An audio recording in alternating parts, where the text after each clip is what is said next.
총선을 앞두고 꼼수를 부려보려고 하니까 이재명이 지금 골치가 아픕니다.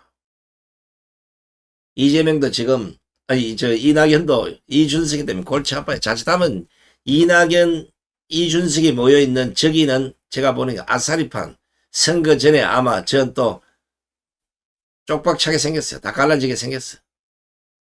그런데 지금 현재 민주당도 자칫하면 이재명의 똥꼬집 때문에 내분이 일어나서 민주당도 아사리판이 될 가능성이 높다. 그렇다면 국민의힘을 비롯한 우파 진영이 전략만 잘 짜면 이번 총선은 가만 앉아서 하늘에서 떨어지는 홍시만 받아 먹으면 된다. 이걸 모르면 배우러 오라고. 정치 판세 분석이 안 되면 국민의힘에서 누굴 보내라고. 물론 좌파들의 이 전공 과목이 원칙보다는 꼼수라고 하지만 묘하게도 이재명은 아마 이 두 사람 임종석과 조국 때문에 이낙연은 이준석이 때문에 쪽박을 차게 생겼다는 겁니다. 최근 4월 총선을 지금 52일인가 앞둔 이 시점에 여론조사 결과가 하나 나왔는데 국민의힘이 44.3%, 민주당이 37.2%. 이야.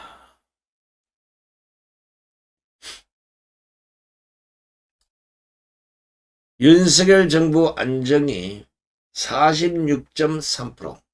이야, 모든 게 이제 다 뒤집어졌어요. 민주당의 하락세는 계속해서 지금 KTX에 올라탈 시점까지 왔습니다. 양당 간 지지율의 격차를 여러분 잘 보시면 7.1%포인트로 6.2%포인트를 오차범위라 하는데 이미 오차범위를 넘었었습니다. 아마 당분간 이런 현상은 가속화될 것이고 이 민심을 잘 이용하면 국민의힘은 물론이고 우파에는 엄청난 선물이 오리라. 그러려면 국민의힘 한동훈 위원장이 빅텐트를 치고 전체 우파를 하나로 끌어모으는 이 능력을 분명히 발휘해야 됩니다. 이 좋은 찬스를 또다시 당내에 개소리하는 인간들의 얘기를 듣고 그것이 맞는 것처럼 우파에 손절을 하다가는 국민의힘도 폭삭망할 수 있다는 거 분명히 경고해 둡니다. 자, 국민의힘은 그렇다 치고 지금 민주당이 겪고 있는 이런 현상, 이거 잘 분석을 해서 뒤통수를 치거나 싸움을 잘 붙이면 휘발유를 확 불어버리면 민주당은 풍비박산 날 가능성이 높다. 왜냐?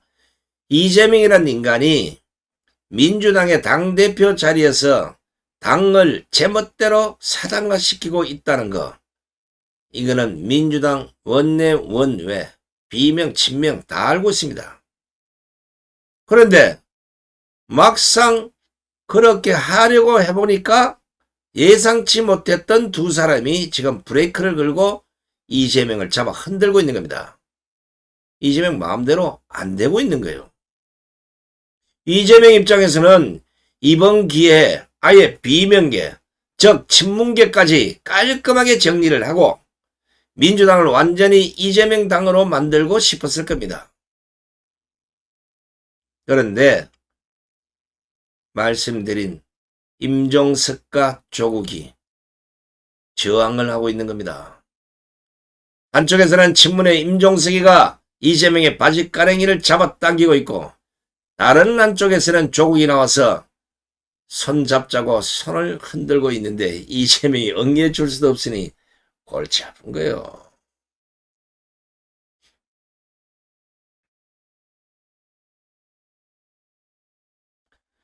친문계 대표 주자라고 하는 임종석. 근데 임종석 문제만 걸린 게 아니라 여기에 추미애 공천까지 짬뽕이 돼 있다 보니까 민주당의 고민이 커지고 있다는 겁니다. 친명계를 중심으로 임종석의 불출마 요거를 현실적으로 밀어붙이면서 추미애를 그곳에다가 전략공천을 하겠다. 그렇게 이걸 알아차린 임종석이가 안 물러나고 있는 겁니다. 이걸 뭐 쪽팔리겠냐고. 임종석이가 나가겠다는 지역구에 임종석은 못 나오게 해놓고 불출마를 하고 여기에 추미애를 다른 곳에 직급지급하다가 추미애를 거기다가 전략공천하겠다. 그럼 임종석이는 헛바가 대비질 일이지. 임종석 실력 발휘해 당을 뒤집어 엎어. 응? 어떤 이유가 됐든 문재인 정권에서 대통령 비서실장을 했다 그러면 내 같으면 쪽팔려서라도 민주당 뒤집어 버리겠다.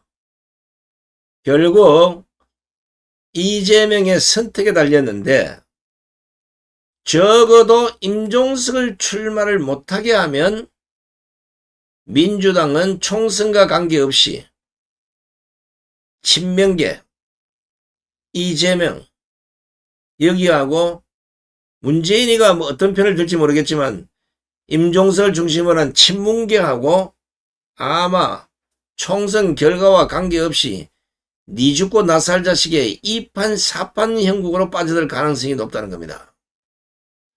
시청자 여러분들도 이미 아시겠지만 임종석이가 출마를 선언한 지역이 서울 중성동갑. 근데 이게 현역 의원인 홍익표 원내대표가 서초로 지역구를 옮기면서 바로 이 지역이 전략선거구로 지정이 됐습니다. 민주당의 당헌 당규를 보니까 전략선거구의 경우는 당대표가 20%까지 후보를 정할 수 있다고 합니다. 그렇다면 이 지역에 임종석이를 공천하든 추미애를 공천하든 이재명이가 마음대로 할 수 있다는 겁니다. 근데 이재명의 머릿속에 임종석이는 없는 것 같아요. 왜냐하면 만약에 임종석이가 배지를 달고 당내에 들어오면 다음 당대표 선거에서 100% 이재명이가 질 가능성이 높기 때문에 임종석은 아예 원내 진입을 못하도록 지금 이재명이가 꼼수를 부리고 있는 듯한 생각이 듭니다. 이재명만 임종석이가 머릿속에 없는 게 아니라 임혁백 공천관리위원장도 지난 13일 말한 것을 보면 이미 임종석이의 공천은 물 건너간 것 같습니다. 임혁백 공관위원장이 그날 취재진들에게 한 말을 보면 충분히 알 수 있어요. 공관위에서는 임종석 공천 여부는 심사하지 않는다. 이 말이 뭡니까? 지도부에다가 공을 넘겨버린 겁니다. 그러면 결국 뭡니까? 이재명 네가 알아서 하라 이 얘기예요. 자, 요렇게 되다 보니까 이재명에 대한 심적 부담이 오지 않겠습니까? 이걸 당내 주류계인 친명계가 임종석이를 향해서 대놓고 중성동갑 출마를 고집하면서 당내 분란을 자초하고 있는데 이래서는 안 된다. 불출마하라고 노골적으로 불쾌감을 드러내고 있는 겁니다. 물론 이유가 있어요. 지금 국민의힘 총선 화두가 운동권 청산입니다. 그런데 만약에 임종석이가 등장을 하게 되면 국민의힘이 타겟으로 삼기가 얼마나 좋습니까? 운동권 청산 이러면 딱 임종석이 아니에요. 그렇다면 민주당의 총선 승리 전략에 걸림돌이 될 수 있다는 거. 바보가 아니라면 민주당 친명계가 이걸 왜 모르겠습니까? 결국에는 차기 당권 싸움에서 임종석이 이재명의 라이벌이 될 수 있기 때문에 사전에 이걸 제거해버리려고 하는 게 이재명의 머릿속에 깊이 박혀 있다고 제가 보는 겁니다. 물론 뭐 국민들 여러분께서 다 알고 있는 내용이라고 보는데 민주당은 또다시 눈 가리고 아웅하고 있는 겁니다. 더 웃긴 것은 친명계가 지난 2022년 대선 패배 책임론까지도 친문 또는 임종석에게 묻고 있는 겁니다. 그러니까 친문이 가만히 있냐고요. 어? 우린 잘했어. 이걸 들이대고 불출마 명분으로 꼽다 보니까 임종석을 비롯한 친문계가 모조리 예리받고 있는 겁니다. 친문 입장에서는 대선은 이재명이 져놓고 그 책임을 친문 또는 임종석에게만 묻고 있으니까 이가 없을 수밖에 없죠. 친명계가 주장하는 그 원칙으로 기준으로 본다면 솔직히 민주당에서 공천받을 수 있는 사람 이재명을 시작으로 제가 보기에는 단 한 명도 없어요.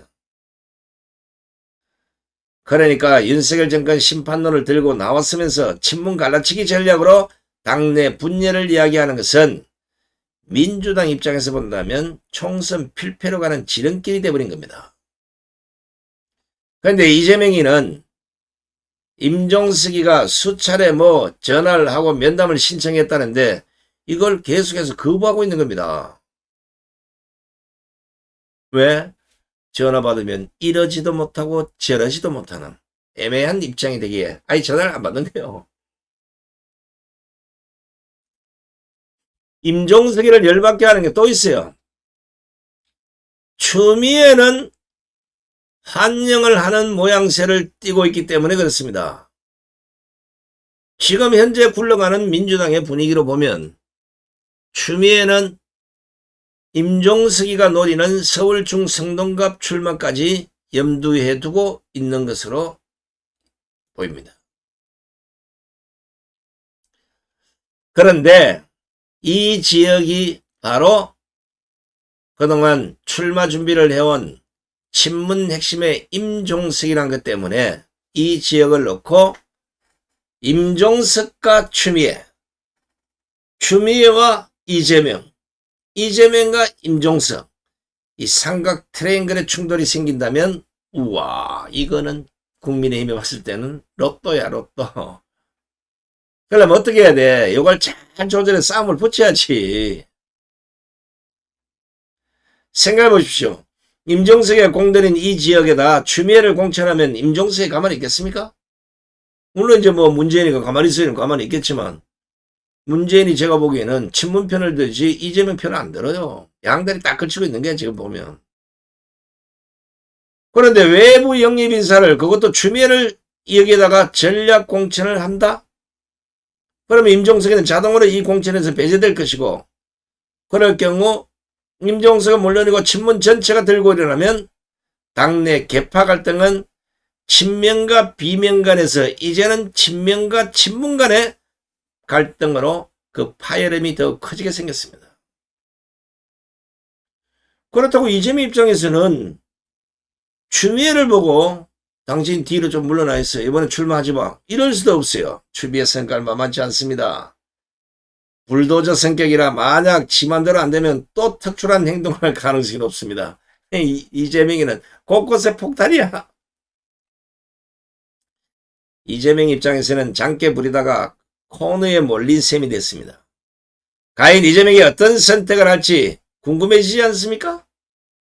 중요한 것은 이재명이 어떤 선택을 하든 간에 이재명과 민주당에게는 좋은 선택지는 없다는 건 확실해 보입니다. 결국 이재명이란 존재가 민주당을 점점 바다 밑으로 가라앉게 만들 것입니다. 분명히 한번 지켜보시라고요.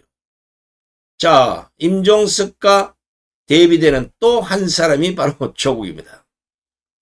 조국은 이재명이나 민주당 입장에서 보면 이건 계력 같은 존재입니다. 왜냐하면 조국 사태의 장본인이 조국이잖아요. 바로 그 장본이기 때문에 민주당이 조국을 끌어안고 가기도 불편하고 그렇다고 내치면 자기 멋대로 또 해코지를 걷고 이러지도 못하고 저러지도 못하고 오동나무에 딱 걸린 겁니다.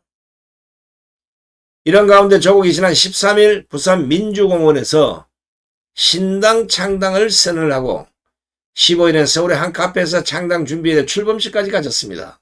이재명 똥줄 타게 생긴 거예요. 일단 조국이가 신당을 창당했으니까 앞으로도 제멋대로 할 것은 분명합니다.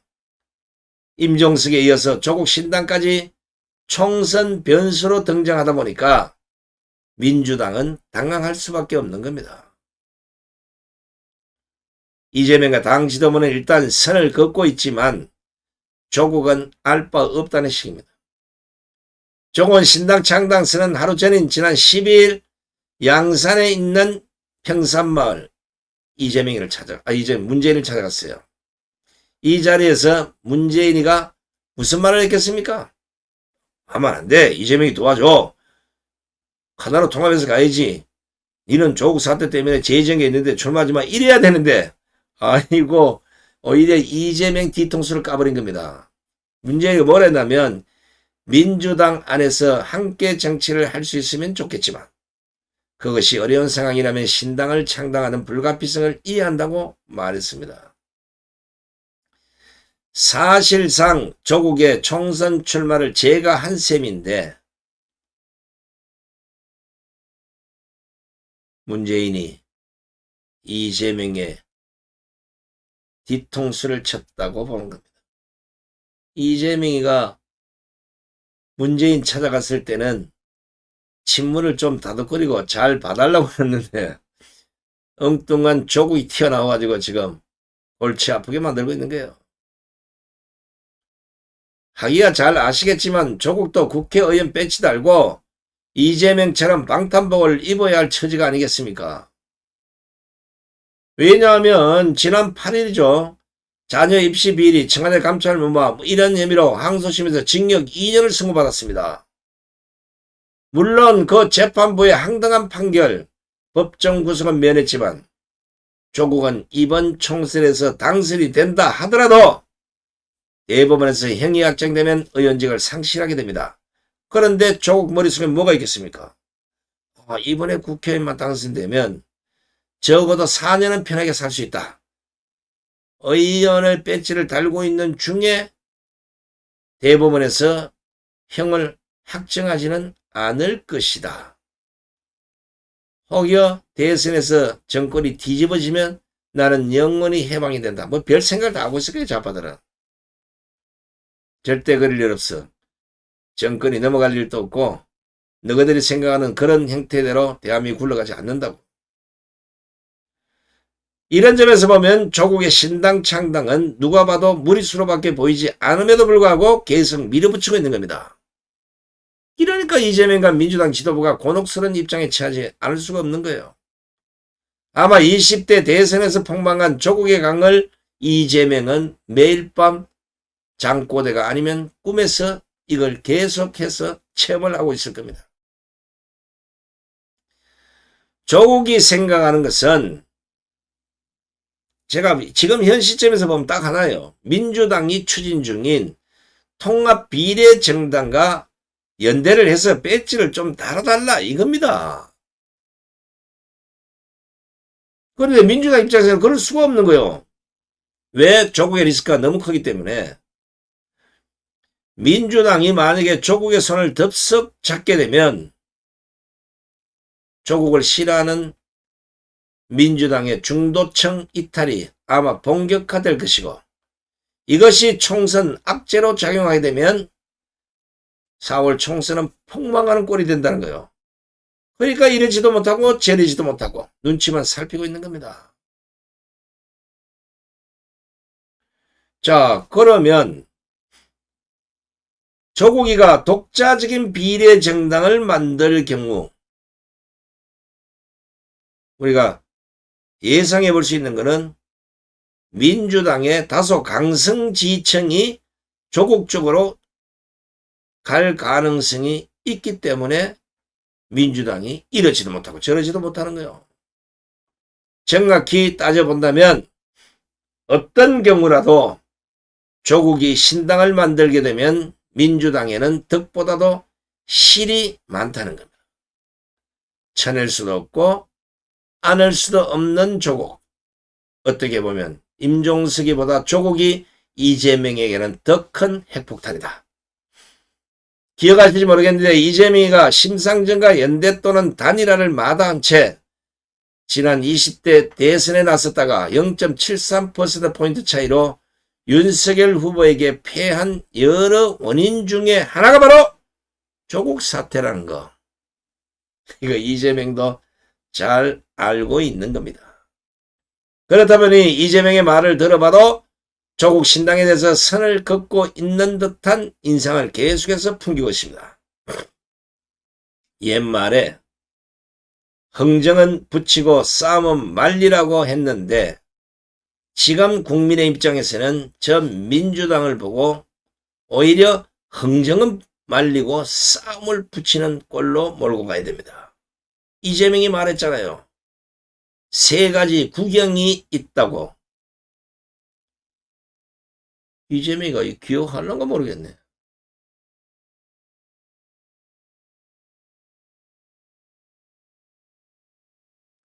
홍수나서 물에 떠내려가는 물구경,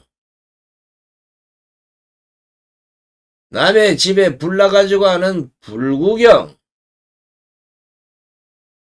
다른 사람이 싸울 때 하는 싸움 구경. 지금 들어도 정신 나간 소리지만 민주당 내에서 싸우는 구경은 언제 봐도 꿀잼일 텐데 이재명 말 따라 구경 잘 하겠습니다. 무엇보다 그 속에서 떨어지는 민주당 내 폭로를 우리가 잘 주워 먹도록 하겠습니다. 싸움 좀 해. 싸움 구경 좀 하게. 이재명. 싸움 좀 안 하고 이 구경 좀 하게. 자, 오늘 일요일 각자 또 종교활동 하실 텐데 편히 쉬시고 종교활동 잘 하시고 복받는 하루가 되시기를 기도하겠습니다. 끝까지 함께해 주신 시청자 여러분 대단히 고맙습니다. 안녕히 계십시오.